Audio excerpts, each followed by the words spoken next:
Assalamualaikum sob. Alhamdulillah Mimin udah seneng banget kalian ngeklik video ini. Mimin doakan agar kalian selalu diberi kesehatan, murah rezeki, bahagia, dan tentunya bisa mampir ke sini lagi sob. Amin, hey, amin, hey, amin, hey, amin.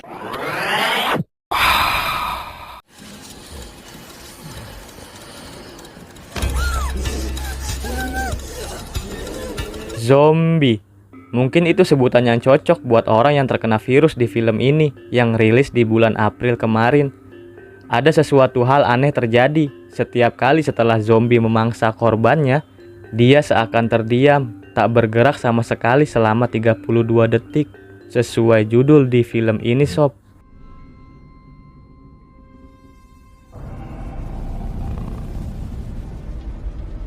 Kecepatan, kecerdasan, dan kebrutalan dimiliki oleh setiap zombie di kota ini. Layaknya jiwa psikopat, para zombie selalu menyerang mangsanya dengan sadis bin kejam.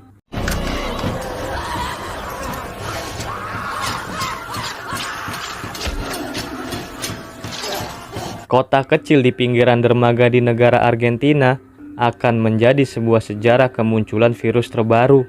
Di tengah kebrutalan zombie-zombie mengerikan, seorang ibu dituntut melindungi putrinya dan harus terpaksa membantu seorang ibu hamil yang sedang terjangkit virus dan akan segera berojol.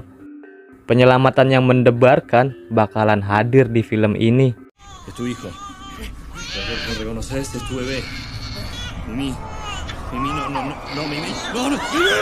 Sebelum lanjut, seperti biasa, Mimin gak pernah lupa ngajak kalian untuk subscribe dan terus dukung channel ini.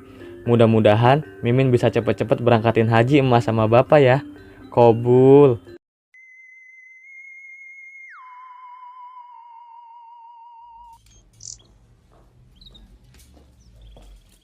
Film dibuka oleh ibu-ibu yang lagi nyariin burung suaminya. Simon.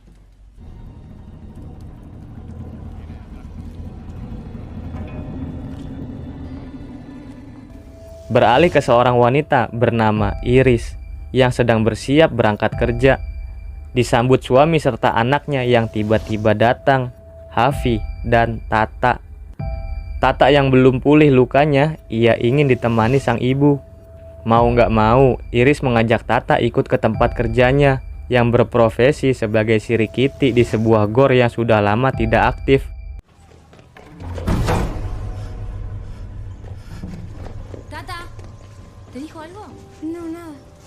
Di sekitar kota, terlihat orang-orang pada berlarian yang tanpa disadari mereka berdua selama di perjalanan.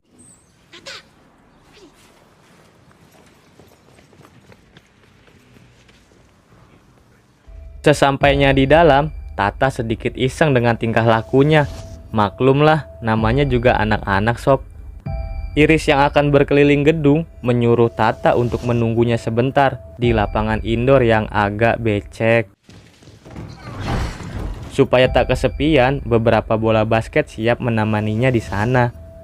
Iris juga sempat mengambil sejumlah petasan asap, niatnya buat nanti dibawa pulang untuk Tata. Sebelum bertugas, Iris membekali sebuah HT untuk Tata dan juga memberitahu jika putrinya selalu dalam pengawasan CCTV gedung ini yang sepenuhnya dipegang kendali oleh Iris.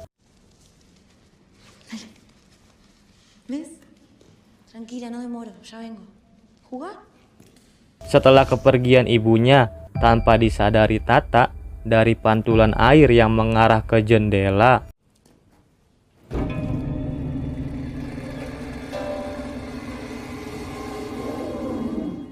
Iris yang baru sebentar berjalan, seketika listrik tiba-tiba padam.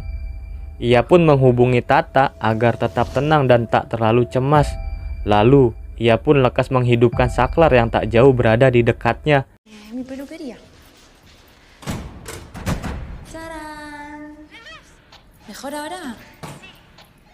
Setelah kembali hidup, Tata mengingatkan padanya bahwa hari ini adalah hari ulang tahun adiknya, Nico, yang telah lama meninggal.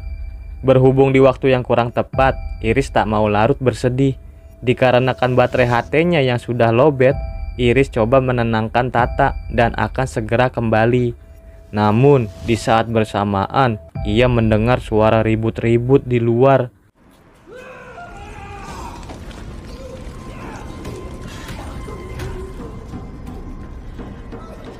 Tak ada jawaban setelah menelpon polisi, ia pun merasa panik dan segera mengambil kunci gembok area gedung.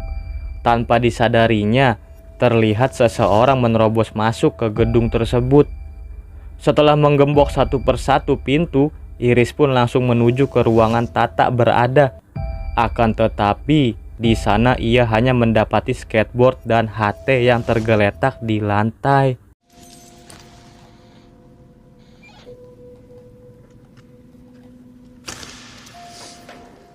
Di tengah kecemasannya mencari Tata, terdengar suara gaduh di lantai atas.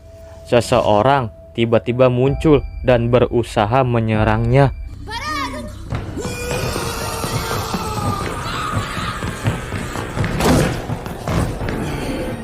Berlari secepat mungkin, sampai akhirnya ia berhasil mengunci pintu.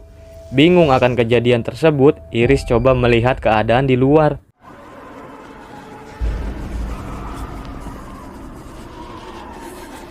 Kemudian, ia menuju ruang CCTV dan mengecek semua monitor, di mana ia bersedih ketika melihat tato di tangannya. Bersamaan dengan keberadaan Tata yang terlihat sendirian di ruangan yang berbeda. Menyadari ada telepon yang menempel di sana, ia langsung menghubungi Tata dan memberitahu kunci gembok ruangan tersebut. Escúchame bien. Atrás tuyo tenés una columna, ¿ves? Muy bien. Ahí tenés una llave con candados. Agarra uno y te trancas. Lalu menyarankan untuk tetap di situ dan jangan sesekali membuka pintu sampai ia mendengar ketukan seperti ini. No le abras a nadie a menos que escuches esto. ¿Entendiste? Iris semakin panik akan kedatangan seseorang yang membawa senjata bersama anaknya. Bersamaan dengan itu, bayangan seseorang berjalan tak jauh darinya hendak menghampiri.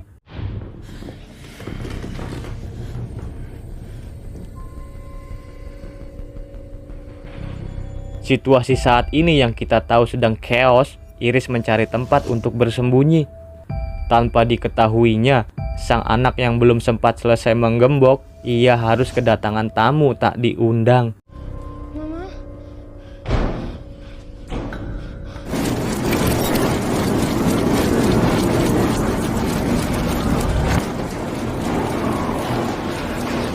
Setelah merasa cukup aman, tiba-tiba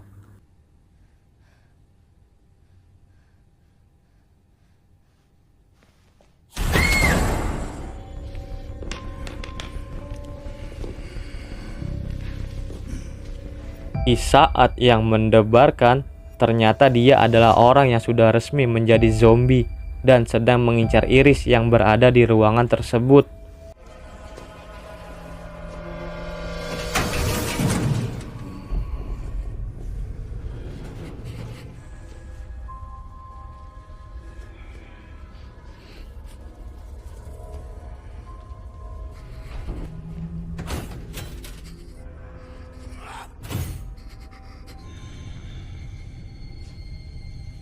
Akan tetapi, setelah kondisi aman, seekor kucing datang menghampirinya.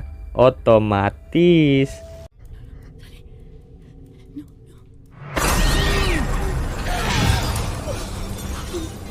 terlalu kejam sob, kasihan meongnya.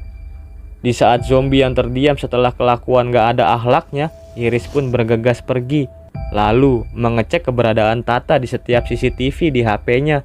Namun, di sini Tata yang menghilang, tidak tertangkap kamera karena terlalu pojok, sehingga Iris tak menyadari hal tersebut. Sembari dicek ulang videonya, ia sedikit merasakan keganjilan akan kelakuan zombie tersebut, yang entah mengapa setelah diteliti, zombie-zombie itu selalu terdiam, sama sekali tak bergerak selama 32 detik. 32 segundos. 30, 31, 32 segundos. Iris yang sampai di ruang loker, ia harus mengecoh 2 zombie yang menghalangi jalannya. Baru beberapa langkah setelah ia lolos.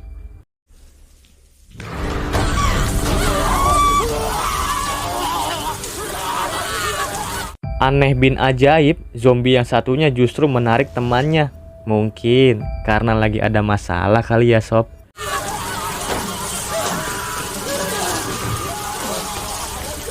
Di ujung kolam renang yang tak ada pintu keluar, Iris terdorong jatuh ke dalam kolam, disusul zombie tersebut yang masih nafsu mengincarnya.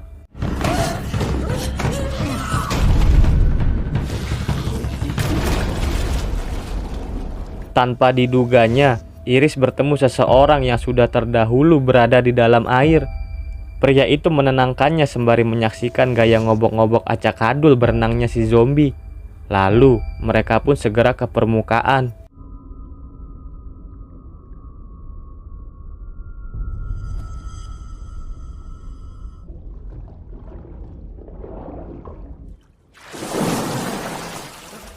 Louis memberitahu padanya semua orang yang resmi menjadi zombie memiliki tanda di telapak tangan dan juga mereka tidak bisa berenang.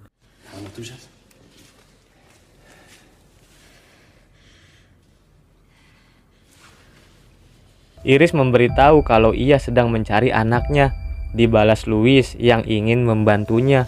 Namun, terlebih dulu Louis meminta tolong pada Iris untuk membantu persalinan istrinya yang sebelumnya mereka sedang di perjalanan dalam ambulan. Tapi, sekelompok zombie menyerangnya sampai mereka berada di sini.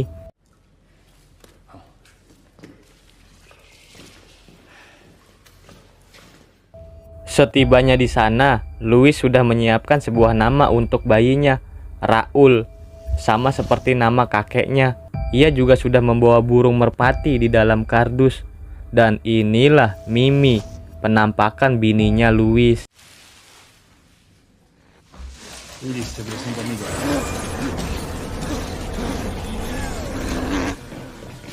Iris. Déjame salir de acá. Por favor, te lo pido de verdad. Lo tengo yo. Vamos a salir en cualquier momento. Ketika Iris menolaknya dan berprasangka ada kemungkinan bayi itu juga sakit sama kayak ibunya, tapi Louis membalas jawabannya. Si Tata estuviera enferma, que vos la abandonarías. ¿Qué dijiste? Dari sini, Iris menjadi terancam. Sejak kapan ia pernah menyebut nama anaknya dan spontan bertindak. Vamos a ir para ahí entonces. ¿Dónde está mi hija? Decime dónde está mi hija.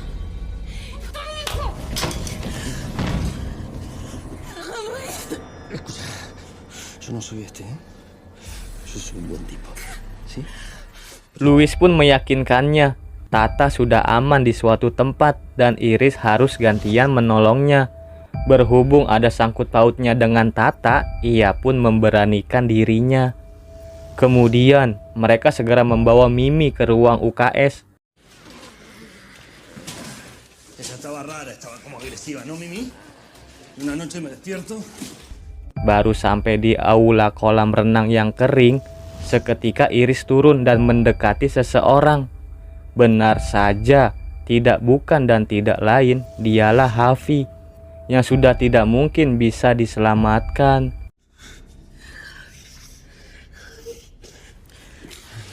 ¿Me gusta contigo?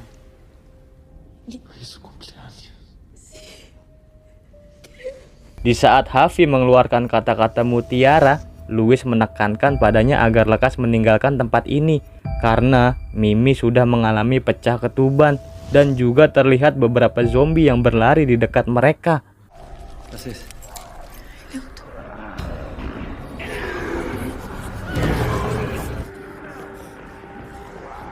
Iris, no salida.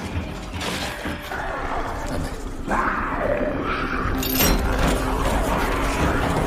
Karena sudah tak ada waktu lagi untuk kabur, Iris mengeluarkan petasan kentutnya.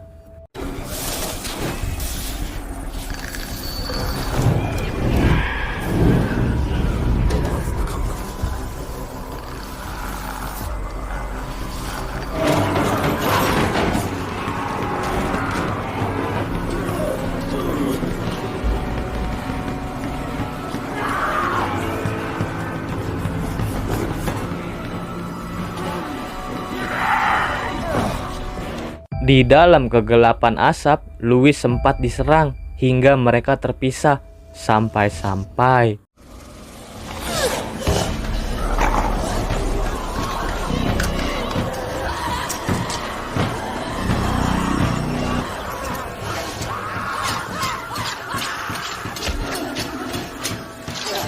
Iris berhasil ke atas terlebih dahulu dan langsung bersembunyi. Tapi satu zombie berkuncir yang memegang pisau menghampiri Mimi dan ingin membunuh kandungannya. Sebagai seorang ibu, Iris melarangnya hingga akhirnya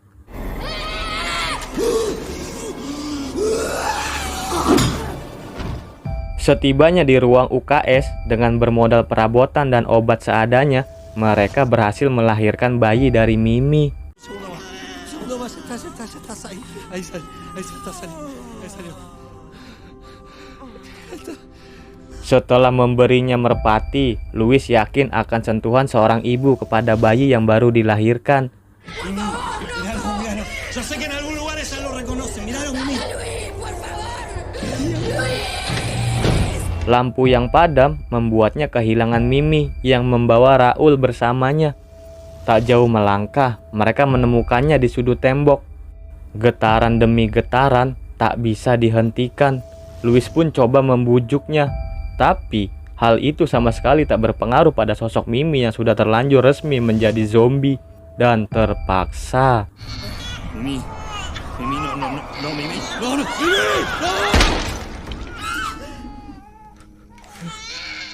Lalu, sesuai janji, Louis pun memberitahu keberadaan Tata. Tak mau berlama-lama, Iris segera menuju ruang Kettle. Berbekal sebuah senter, perlahan ia mencari putrinya. Hanya tergeletak tas kesayangan Tata dan bercakan darah yang mengarah ke gips Tata. Iris cuma bisa menangis histeris saat melihat ke lubang pembakaran mayat.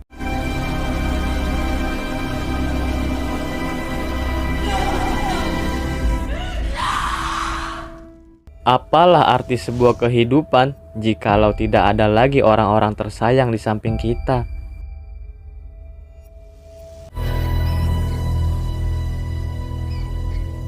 Seekor tikus menunda tindakan Iris yang kemudian ia menyadari lampu sensor absen yang menyala merah dan menuntunnya sampai ke satu ruangan. Dengan ketukan kode pintunya, akhirnya mereka dipertemukan. Muéstrame tus manos.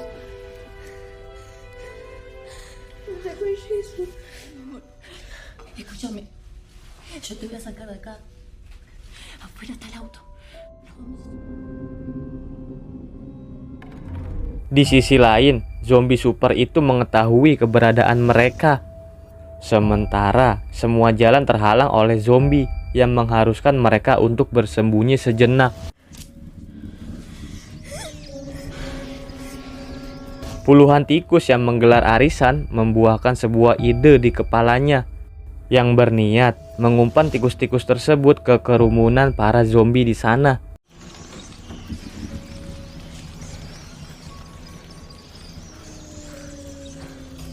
Kesempatan terakhir mereka harus melewati gang sempit yang dipadati zombie-zombie jahanam. Lalu mereka pun memberanikan diri.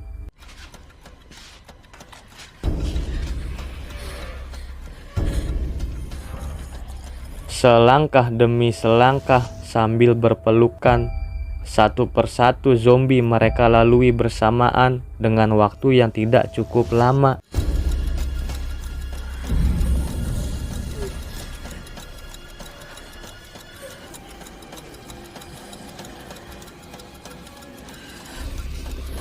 Namun, mereka harus terhenti akibat salah satu tangan zombie yang menyangkut tangan Tata dengan pistol Magnum yang dipegangnya.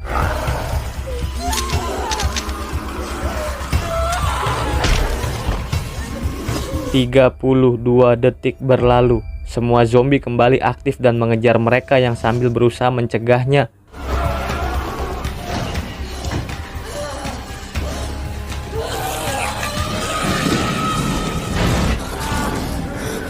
Sampai di lapangan, semakin bertambah banyak zombie yang mengejar.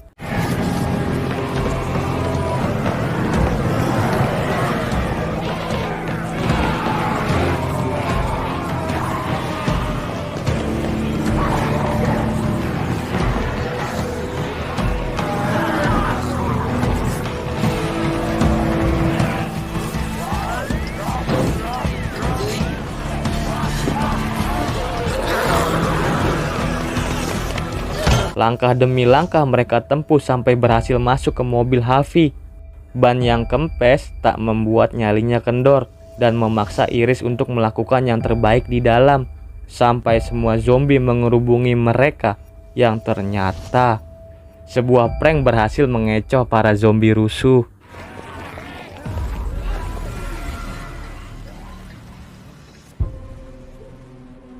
Di dalam selokan terdengar suara bayi menangis.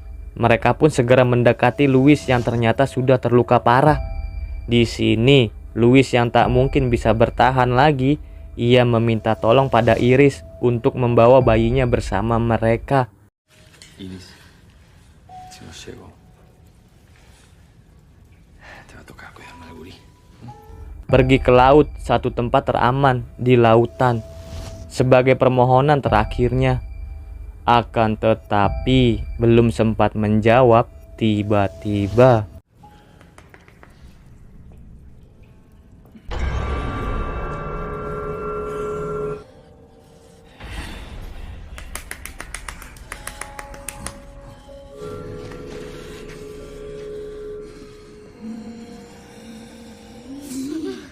Trata de vuelta.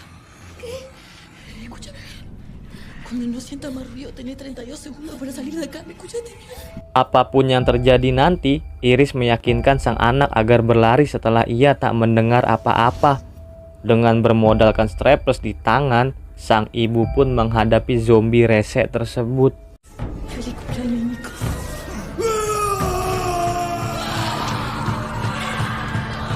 Tanpa perlawanan yang berarti, Tata harus menerima kenyataan terburuk di belakangnya.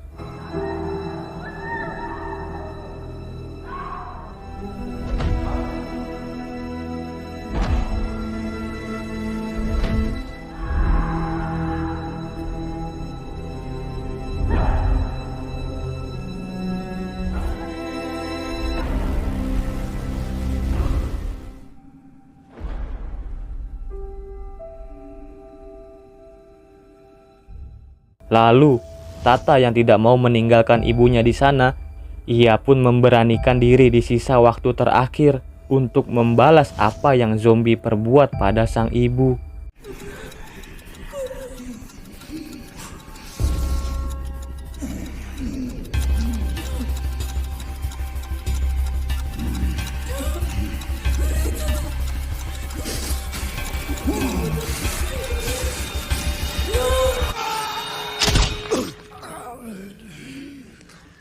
Di akhir scenes, ternyata Iris masih selamat dan mereka pun membawa Raul bersamanya. ¿Estás pronta? Sí.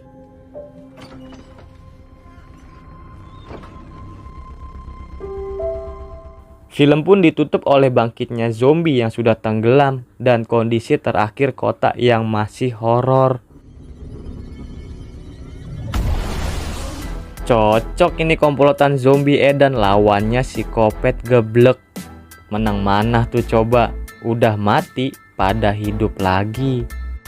Makasih ya sob udah mau mampir kemari. Sampai ketemu di film selanjutnya. Bye bye, Mimin pamit. Assalamualaikum.